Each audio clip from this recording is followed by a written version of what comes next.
This is my first time in Nation's Crusade, and I'm hoping it's my last. It's not the dingy, unpainted buildings, or the fact that 1 out of every 3 is condemned and slated for demolition. It's not the gangs of soot-smeared children in turn-of-the-century hand-me-downs playing noisy games in the streets, or the piles of debris gathered at different street corners. It's not even the presence of the well howling in the near distance, or people going about their business as if nothing is out of the ordinary. It's... Gia! Benny! Look at all the posters! Nellie sweeps her hand around the block. Every standing wall, whether part of a building or not, is plastered with posters glorifying Annie and her crusade. Or remnants from posters that have been torn down. Yeah, Annie's got a lot of people behind her around these parts, but not everybody. The dissenters just clam up, at least see your face. The bucketheads, they don't like complaints.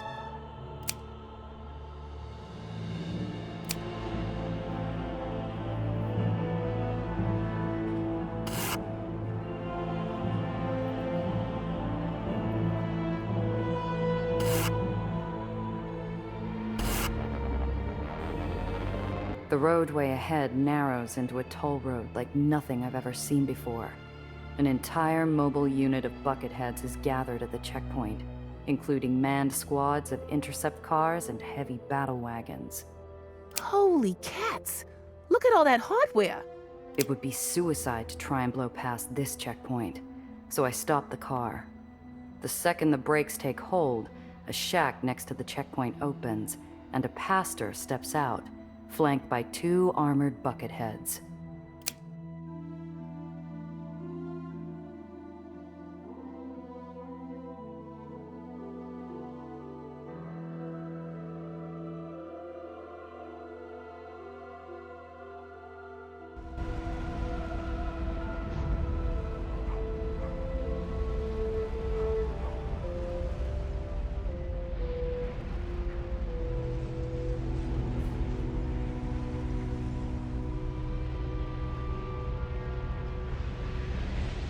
Good day, child.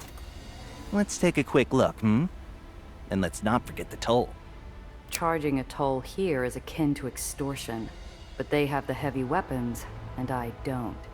I fork my money over with the reluctance of a war widow removing her wedding band. Very good. Now let's see. One of the bucketheads walks over to the pastor with a folded piece of paper. The pastor reads it carefully, then looks up at us squinting. I know that look. He's recognized us somehow. Prepare yourself for the wages of sin. Things are about to get tight if I can't think of a way out of this situation. Battle-ready vehicles surround us at every turn. We can't outrun the interceptors, or outgun the battle wagons.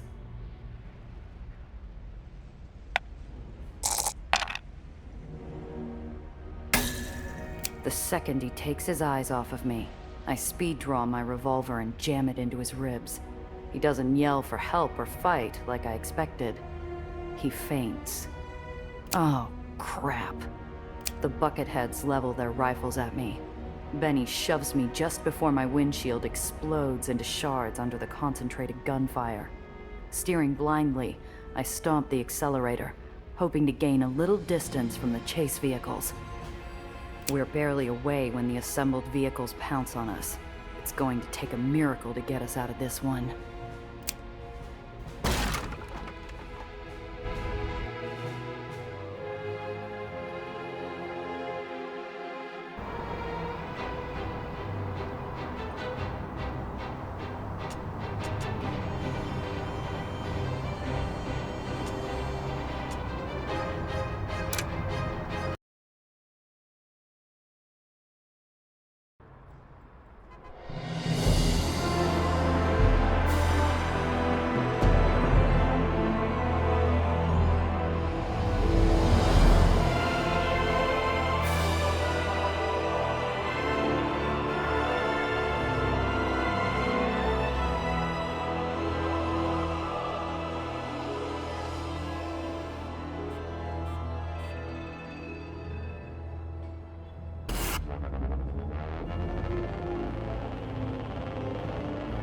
The largest building on the block, free from posters and grime, slouches against the skyline, its dark, eye-like belfry casting shadows and judgment on the detritus surrounding it.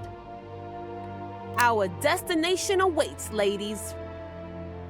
For a community center, the place seems curiously sealed up. Windows are boarded shut, doors are bricked closed, spikes guard tempting ledges, and chains ward off the perimeter.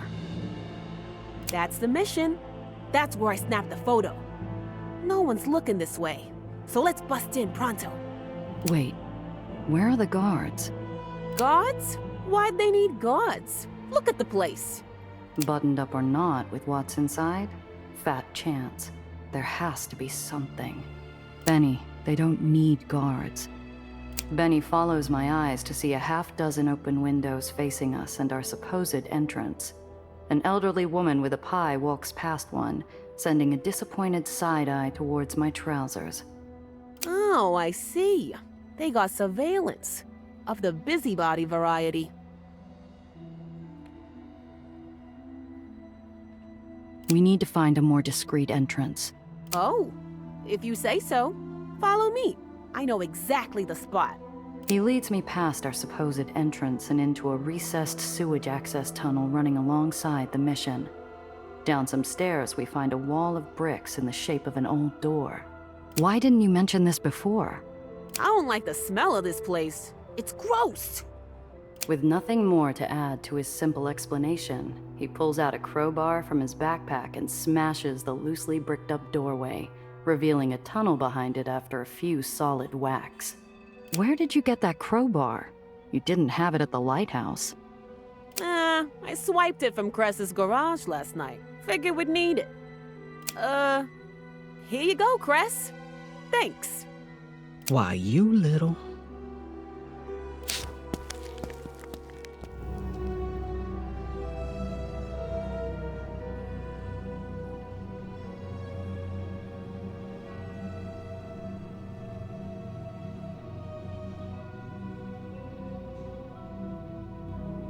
A sharp tingle assails my nostrils with the odor of mildew. The mission is all cracked plaster walls and battered wooden furniture, illuminated by half-melted candles held in rusted iron candelabras. Hey, what gives? Where's the big thingamajig? I swear it was right here in this room last time. Honest. You absolutely sure? I swear on the grave of my grandma, this is the place. Relax, kid, we believe you. Spread out and look for clues. It's none too clean in here and not a lot of room to hide something that big. I'll bet we can find out what they did with the thing. No footprints. Just a thick layer of dust with thin streaks through it, like something was dragged. No one's been here to eat in weeks, but something was here. Several short stacks of chairs spread out unevenly against the rear wall. Hardly the most efficient way to store them, in my mind. Stale clothes house communities of dust and mold amongst well-expired cans of food and an old helmet inside the giveaway bin. Handprints around the edges indicate they've been moved recently. A bulletin board is mounted on the wall. It's covered in desperate pleas for aid, going back for several months. Neglected and left to the rigors of this unkempt hall, this organ undoubtedly played powerful music in its glory days, blasting forth with songs of praise and celebration, echoing from the walls in triumph.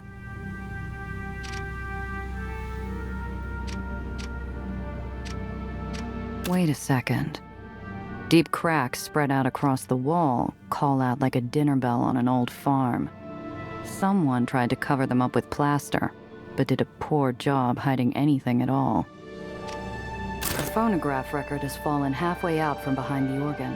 Some music lover must have hidden it back here a while ago, judging by the thick layer of dust on its cover.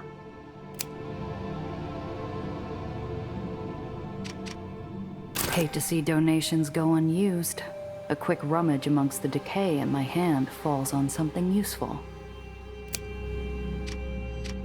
Torn corners of Annie's pamphlets, bright red and pinned by silver tacks. With the chairs gone, it's plain that the wall has been patched up with plaster in a big hurry. It's practically still wet, but was hand-dried, causing the cracks to form. I've got it figured, I think.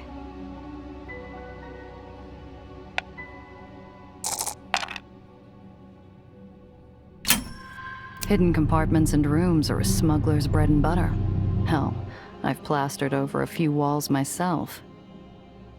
Hot dog! That sounds like the doohickey from my snap. Stand back, ladies. I'll make short work of it. I take a good look at Benny rolling up his sleeves. I don't think he tops 100 pounds.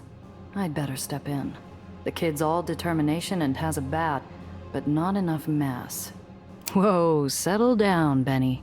We don't want our ace reporter hurt. You've got a story to write. Leave it to me.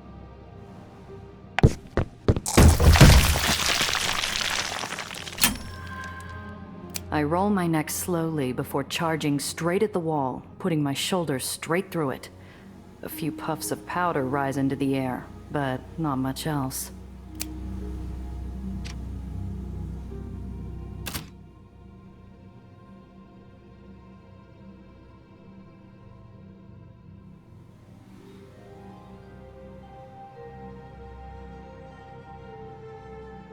The hairs on the inside of my nose stand on end. My head fills with the dull sound of roaring waves, and my breath catches at the sight of Aether, iron, and magic. Wowzers! I can actually feel the discharging waves in here! This is incredible! You said it, lady.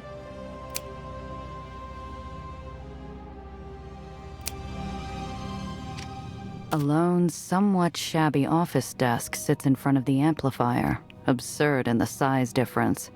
I see a few schematics piled on top. The flares of red Aether are dazzling my eyes, promising one hell of a headache in the near future. I swear I can feel my fillings vibrating in my mouth. Despite its size, I can see that this hardware has been lashed together with almost no finishing. It's not made to impress, that's for sure. I'm no scientist, but I know expensive goods when I see them. These whiz-bangs are rare and expensive. No way Nations Crusade could afford them on their own. There could be something useful in that unsorted pile of schematics, but it would take some time to go through it all.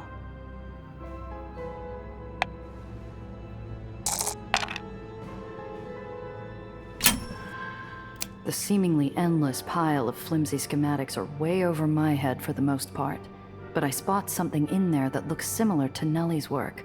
I nab them. Maybe Nellie can make some sense of them.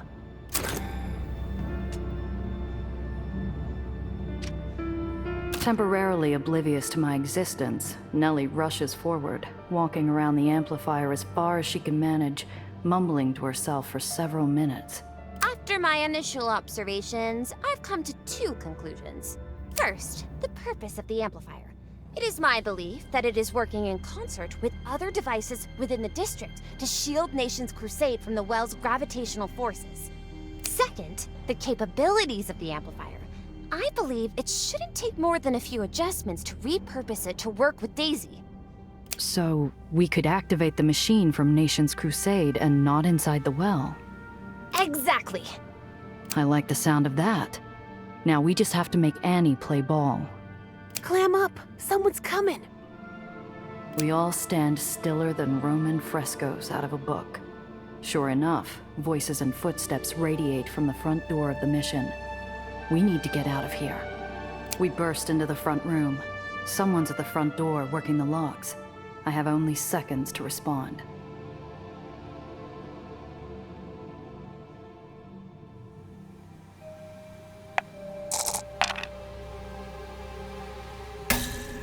Everyone, scram! I walk out into the front room confidently as a group walks in the front door. I roll my shoulders and make a move as if I was just on my way out, projecting as much false confidence as I can muster. One side, kiddies. I've got places to be. We've got intruders! Stop right there! So long. I lunge at the closest of the group, causing him to flinch and back into his friends. We make a break for it, feet pounding like a drum solo. I've got a momentary advantage, but how long will it last?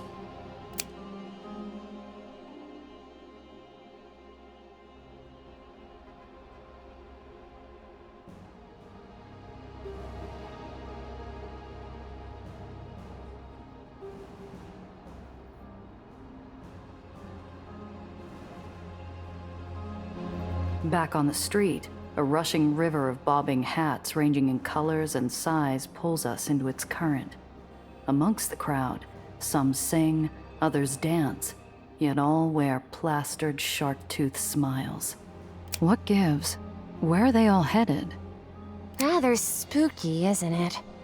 Looks to me like they're moving over to Quincy Park Terrace. We're never getting back to the cars in this mess.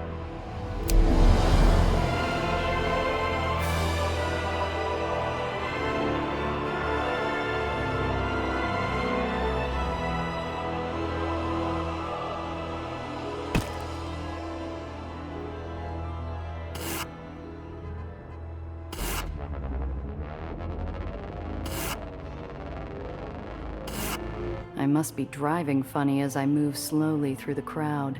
Something sinful in my paint job or alien in my eyes, because a kind-eyed woman reaches in and puts her hand on my shoulder. You look new.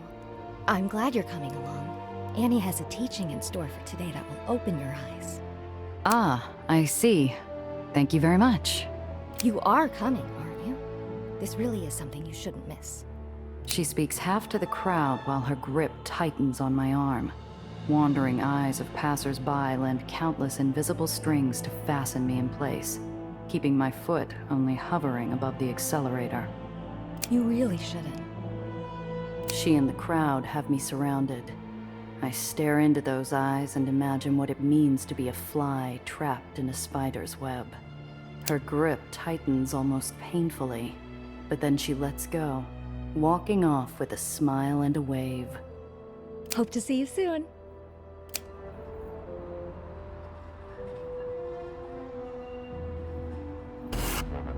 Sitting still while the rushing water of people flows around him, a ragged man begs behind a threadbare cap with barely enough change to buy a cup of joe. Excuse me, sir. Pardon me for asking, but how come you're not heading to the rally? Plenty more marks in a crowd like that. You could probably rake it in. You're not from here, are you? Those people won't give me a thing without selling them my soul first. I'm gonna want that for later. I see. Well, you take care. Nellie runs up, her usual brightness tarnished by a newly revealed discomfort with crowds. Sounds like Annie's going to be at Quincy Park Terrace.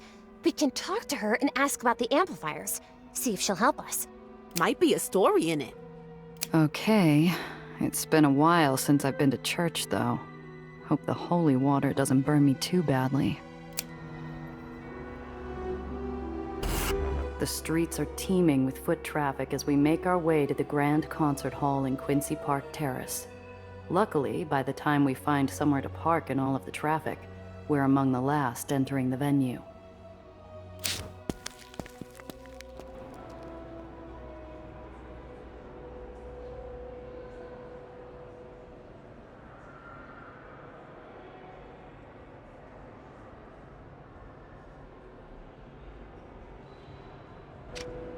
The hall features several balcony levels and a sizable auditorium, accommodating tens of thousands.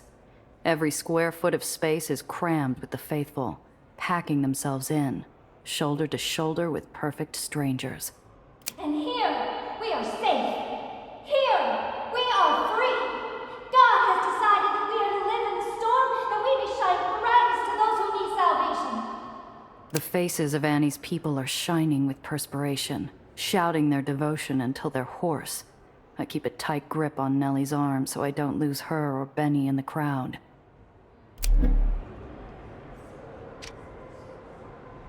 The speech is in full swing, the audience raptly drinking in every drop of Annie's palpable charisma. It's the perfect opportunity to relieve a bystander of his wallet on the sly.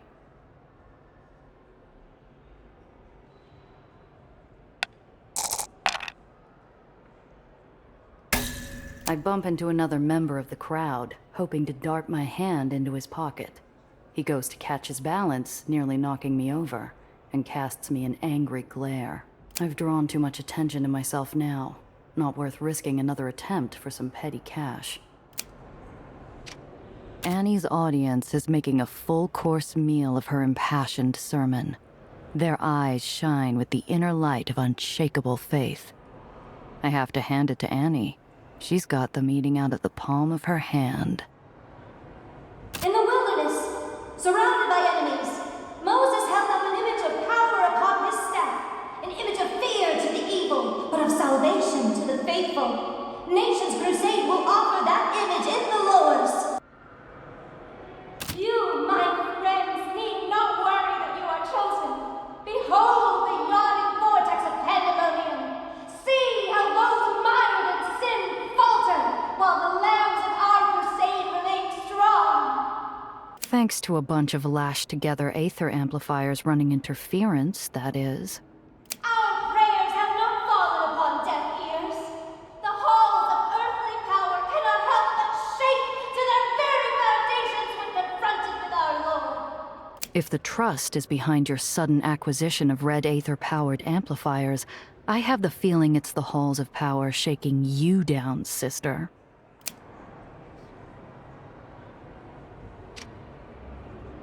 Some call us fools, but those blind to God will see wisdom is folly. While the well is death for some, to us it is God's gift.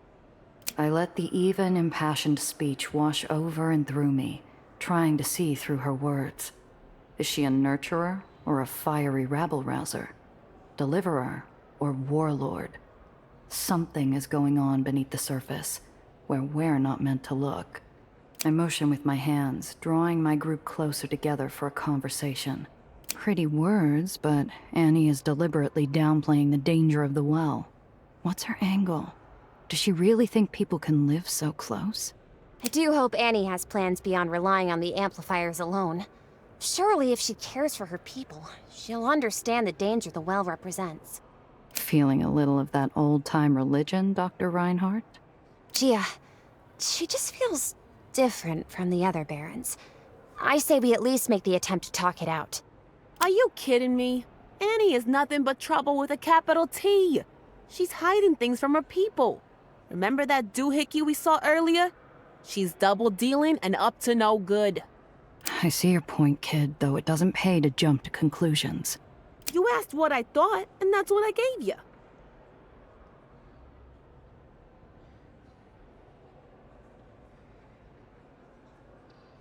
It's hard to say. For me, it could cut either way. She might mean well, but she's stirring up a viper's nest, playing with folks' hopes and fears. Never doubt, brothers and sisters, that we of the Nations Crusade are God's chosen people. We will persevere and triumphantly usher in a new heavenly kingdom on earth. Yeah. Gotta do some more digging. Find out the whys and wherefores.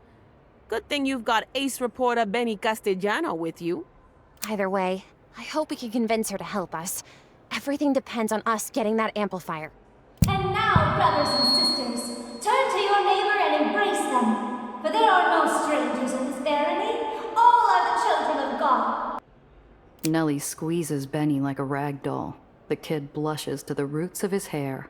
I can't help but laugh, but I choke it down as someone approaches me from my blind side and hugs me tightly. Hands off, bub. Hugging is by invitation only. Oh, I'm sorry. We end every gathering with a brotherly embrace. Are you new to the flock? A friend told me about it. What's it to you? I see. Your friend is a brave soul. Here, take this.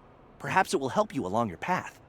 The grabby congregant is all smiles and eager energy as they produce a pamphlet. I stuff my hands in my pockets until they withdraw their offering. I don't like their smile. Thanks, but no thanks. I'm sorry to have disturbed you, sister. I pray you forgive my clumsiness. I only wish to spread the good word. Perhaps Annie herself can convince you. You'll find her at her home, Gethsemane. If we have time. And now, my friends, neighbors, brothers, and sisters, let us bow our heads in prayer. That's our cue. We make our exit as Annie guides the crowd through the end of her service. We take a breather, then head over to the Gethsemane retreat to talk with Annie face to face.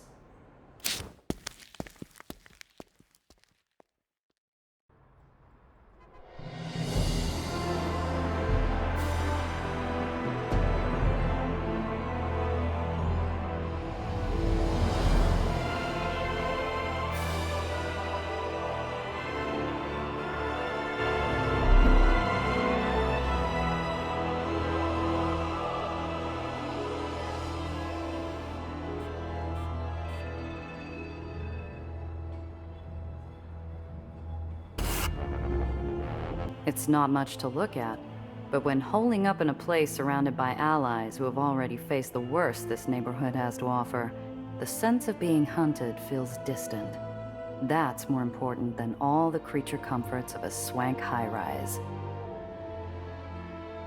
They say a good outlaw can sleep anywhere, and I've put that notion to the test over the years. It's a relief to know your friends have your back while you wait for things to cool off.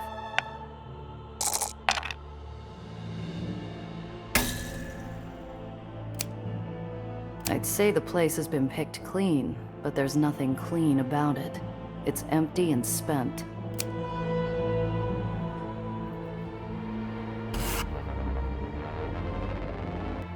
I checked the address twice before parking and walking up. It's an utterly plain brownstone stuck right between two boarding houses. Hardly the fortress or palace I expected. We walk right up to Annie's home. The door is ajar. Playing it safe, I poke my head in. Several of her armed faithful are inside.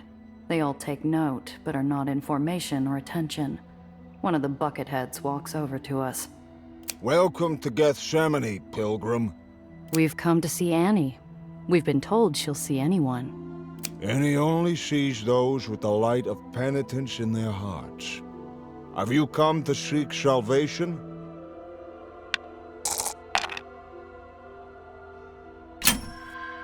The guard stands with perfect posture, his metal armor polished to a perfect sheen.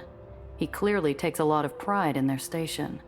Maybe I can take advantage of his inflated ego.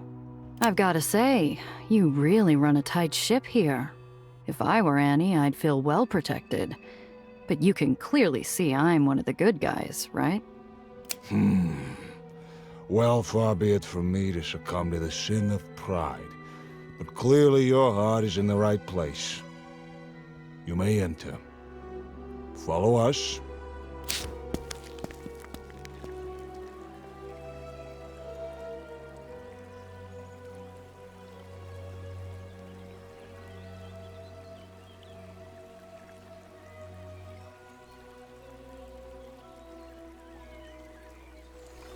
The garden's presence and the relative squalor of Nation's crusade is a testament to how badly Annie's followers wish to please her.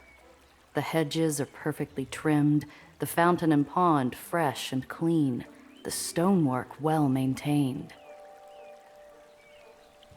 As we enter, Annie is kneeling in front of a makeshift altar. Her eyes are tightly shut as she murmurs softly.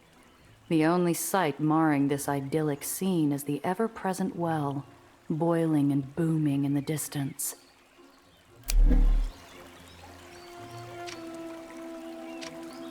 The picnic basket in front of the hedge is chock full of fresh fruits and cheese.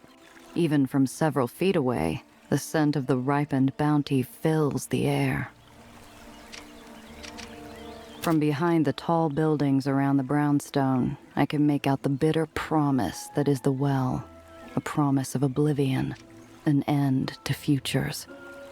Though the tall buildings outside Gethsemane would normally look quite intimidating, the skyline actually does a very good job of obscuring the well. Was this spot chosen for that reason? Crafty. Beautiful flowers adorn the trimmed vines climbing up the walls of the courtyard. The bright pastel colors are as vibrant as any painting, drawing the eye away from the skyline's gloom. In the shade of a tree located in the center of the garden, A makeshift altar has been prepared atop a stone wall circling the tree's trunk. I see Benny skulking near the rear wall of the garden, where he's examining the flowering vines. From the way he keeps looking back and forth, it looks like he's up to no good.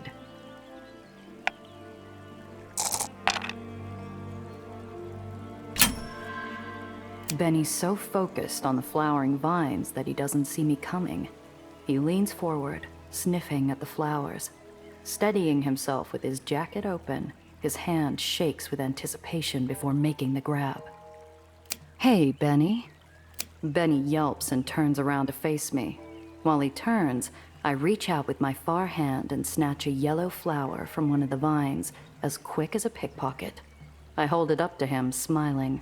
What? How'd you do that? Talent, my boy, pure talent. This what you were after? Try to be a little less obvious next time. I toss him a wink in the yellow bloom. His cheeks flare red. Upon my approach, Annie finishes her prayer and rises to her feet gracefully. As she rises, an axe lying on the ground is revealed just next to her altar. She follows my eyeline and smiles, her eyes sparkling with curiosity. Welcome, sister. Thank you so much for waiting. You must be new to the neighborhood, but I've already heard of you. You visited the mission on West 31st, am I right? You left quite a mess, but don't worry, all's forgiven. Don't be overly concerned, friends. You could have saved yourself some trouble and asked first. I would have been happy to show you around. I apologize for any trouble we caused. I assure you, our reasons were sound. Don't worry, friend. Speak your mind. There's nothing to hide here. Well, you've searched me out and you found me. What can I do for you? How did you get into your position here, Annie? I noticed that picture by your altar. Was that someone important to you? Ah, you saw the picture of my father. Before I was born, my parents founded a mission in the lowers, providing health services and free schooling to those less fortunate. I grew up in the mission myself, teaching and caring for others after their example. After they passed, I took up their cause as my own. I swore that I would provide a godly example here on Earth. Her eye twitches involuntarily. There's something more here, but she seems agitated. I don't want to get on her bad side just now. Maybe later. I've dealt with a few barons before and been all over the lowers, but I've never seen a place like this. People have a lot of opinions about them, but love? That's a new one to me. We had a baron once, who was more in line with what you have known. Once he tried to suppress the message, but God softened his heart, and he willingly stepped down for the good of the people. In other words, the baron of this place tried to send them packing. There was a revolt, power was handed over to her, and she's got everyone convinced it was God's will. A nice arrangement. Your island butts right up against the well. Aren't you worried about the well sucking this place down like a raw oyster? What my associate means to say is, how do you plan to deal with the well in the long term? Even amplified etheric shields will only work for so long. By the grace of God we have endured. Surely you don't believe that the will of our Lord, who has conquered death itself, would falter against something so base as an inverted gravitic anomaly. What? Shh. Go on, please. Or maybe it's some unique etheric property, localized, of course, that resists the vortex's force. I don't pretend to be an expert, but I believe Richter's theories on Aether vortices touch upon such a possibility. To my side, I see Nellie go pale. She wasn't expecting this, and neither was I. Annie is a zealot, to be sure, but also an educator. Let's get down to brass tacks, Annie. We need your help, and we need it right now. Time is running short for all of the lowers, and we think you have the key to our survival. Anything I can do to help my fellow brothers and sisters, of course. Speak your piece. Look, I don't have time for your hokey speeches, and I don't have cash for the offering plate. We're talking about people's lives here. Let's dispense with the Sunday school and talk amplifiers. What a pity. I was hoping we would get along. The well is getting bigger, and if we don't do something to close it up real fast, the entire lowers is history. And by how close you bunch are, you shouldn't have to guess who'll be gobbled up first. We've got a plan. Nellie here made a device that should put the whole thing to bed, but it needs your red Aether amplifier you're using to shield. What? How dare you? The woman recoils like a bear stumbling across a mirror and its own reflection. Annie's face flushes. Maybe the first human response I've really seen coming from her. Now we're getting somewhere. I'm sorry, did I say something wrong? No, that was right, Gia. That big machine we saw is part of an array, projecting a shield over Nation's crusade to protect it from the worst parts of the well. Are you calling me a liar? No, not so much as... Miss Annie, we understand the need to keep some things under wraps, but in light of the danger, surely you can see... See? What I see is an imp of Satan, spreading lies and rumors in order to undermine my holy mission. Your half-truths and innuendos will find no purchase here. So much for diplomacy. Annie's face contorts into a mask of rage. You would dare. I flinch away in the face of Annie's fury. Nellie to my left gasps. Benny, bless him, snaps a photo out of habit. Annie's eyes are flashing with panic and rage. She grinds her teeth so hard I'm surprised I can't smell smoke. You have no place here. Guards, take them. Put them to the question. Whoa, look, let's just talk about... Come on, gang. Come back here. Annie says you can't leave. I think I'll put that off for a while, thanks. Nellie sits beside me silently, still mazed. I know she was hoping for the best out of Annie. She's disappointed, and I don't blame her. If we make it through this, it's going to make for one heck of a scoop. Sit in the back and keep your head down, kid. It's about to get dangerous.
By order of the Axe!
soldiers of the Lord! Do your duty!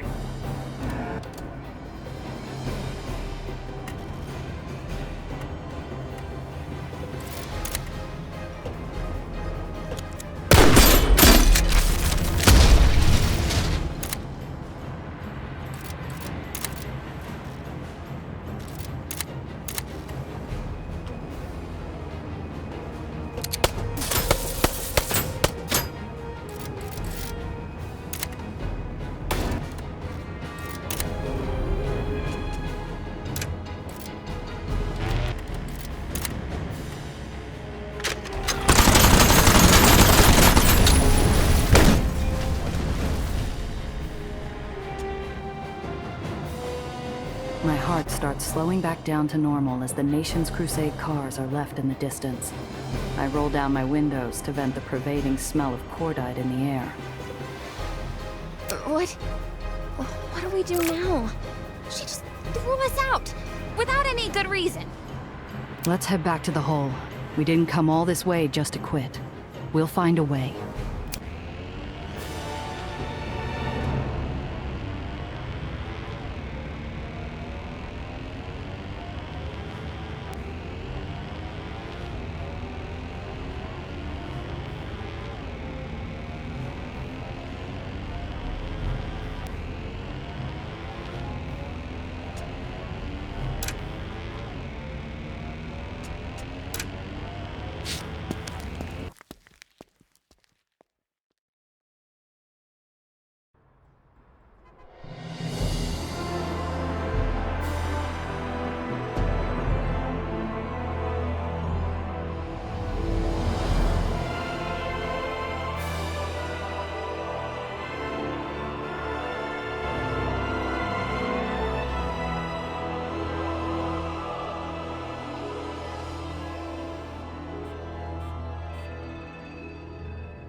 The traffic slows. A standoff between the locals and a group of bucketheads has unfolded in front of me. They're busy slapping the cuffs on a gaggle of street musicians, much to the chagrin of their eager listeners. Evidently, nobody told the performers that they needed approval from the local mission. At any rate, if I want to move along without risking detainment, now it's my problem.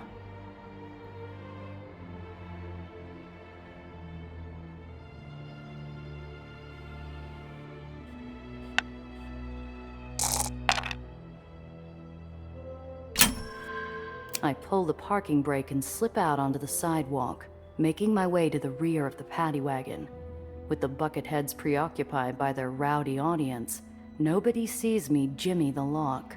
I make my way back to the car and wait patiently for the show to start.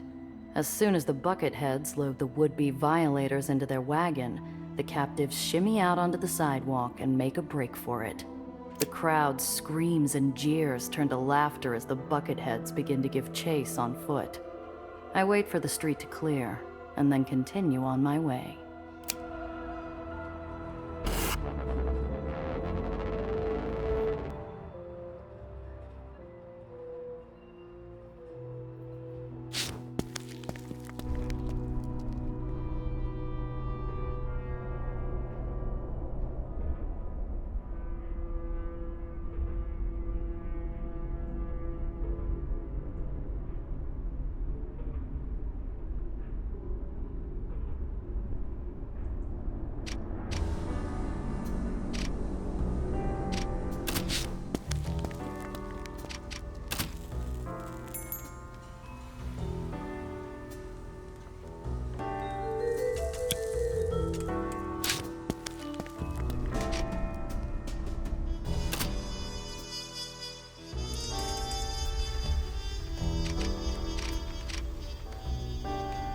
I'm on my third belt of the good stuff and just starting to feel warm when things go in all directions, as usual. And, as usual, Apollo is the one who starts it off. We could move in on the mission disguised as supplicants, set up an ambush, and take the amplifier by force. They're complacent and slow. Well, I'll bet you yourself could take at least 5, darling. We might get away with it in the short term, Apollo, but there are Nation Crusade missions all over the lowers. Fighting them off would be a waste of time and resources. There has to be something she wants. Either way, we need that amplifier array. Countless people will die if we don't do something. Nellie's right. Like it or lump it, we need those amplifiers. And it doesn't matter how we get them, only that we get them. And fast. Frankly, guys, I'm fresh out of ideas. Apollo, Sam, what do you think? We could just take the amplifier array. Maybe we could call for additional support from Sophie's Does and Lucas Ledgman. They're good in a scrap. I hope you're not suggesting what I think you're suggesting. We don't have anything like a standing army. Annie and her bucketheads would squash us like bugs. Not if we made a deal with some of those gray caps for some Aether weapons of our own. That would shut them up in a hurry, I'll bet. Wonder weapons aren't any kind of substitute for boots on the ground, Apollo. And even if they were, the Trust would gladly supply Annie with her own. Escalation isn't the answer here. I don't think negotiation is either, old man. What's your read on all this, Nellie? Well, we tried talking. It didn't work, but perhaps we went about it from the wrong angle. Or the truth was too much to take in at once. Or... Nellie, slow down. We could look at all the things that went wrong another day. What matters is what we're going to do about Annie now. I know, I just... There really are no easy answers in the lowers, are there? Tough and tougher choices, remember? So what's your gut say about Annie? Her eyes turn skyward, as though searching for answers in the rafters. None appear.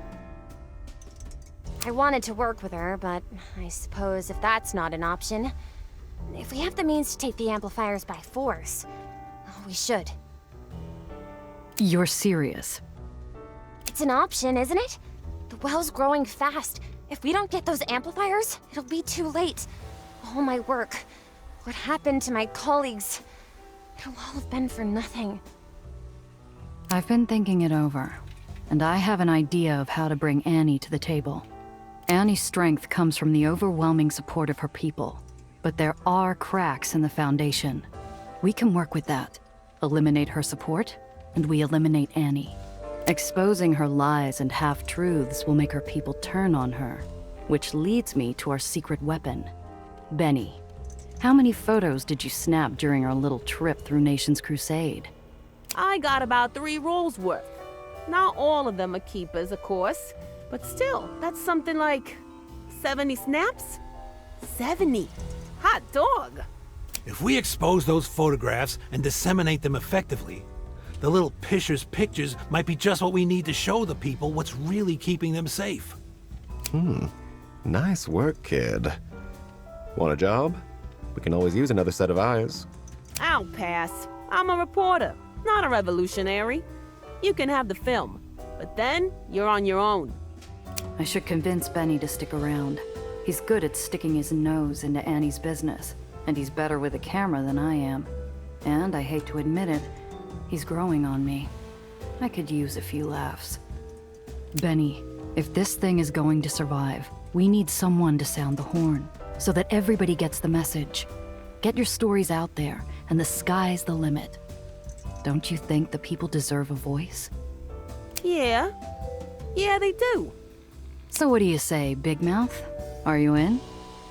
Okay, you talked me into it. But I have conditions. I want my own room, I want 3 squares a day.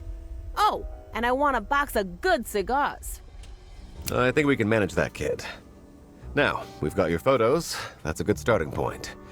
But if we're going to turn the people against Annie, we need to know where to find the proof that she's lying. Oh boy, have I got some leads for you. Corruption, fraud, incompetence, malfeasance. Annie might have her people in an iron grip morally, but they still need to blow off steam somehow. How do they shake a leg without any booze or gambling? I did hear a rumor that there's this humongous dance. I've been trying to track it down. Huge party. The whole thing is a big secret since it was banned.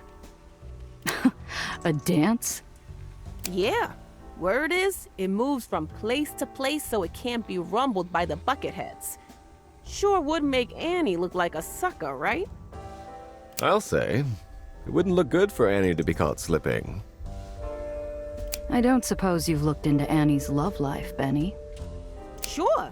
The word on the street is that Annie has a secret lover. A real handsome fella with a... No, Gia, Benny, that's the wrong type of muck. We need to get people angry, inspired. What do we have that shows Annie failing?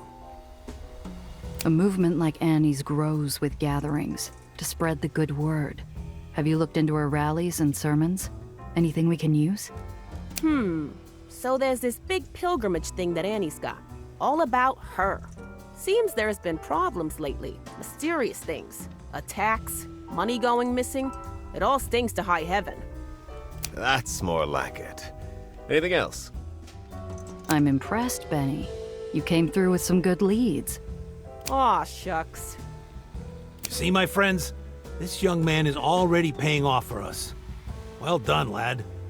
But you have a lot to learn and not much time. I think one of our members should mentor young Benito here. Good idea, old man. What do you think, Gia? Who should look after Benny in the short term?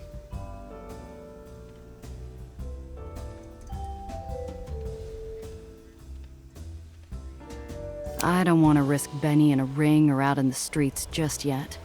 Cress, show the kids some of that magic wrench. He can help you keep the vehicles in tip-top shape. I guess I could use another hand in the garage. But you owe me one, Gia. I hope you have some clothes you don't mind getting dirty, Benny. Oh yeah, I'm going to soup up my car so it's the fastest hunk of junk in the city.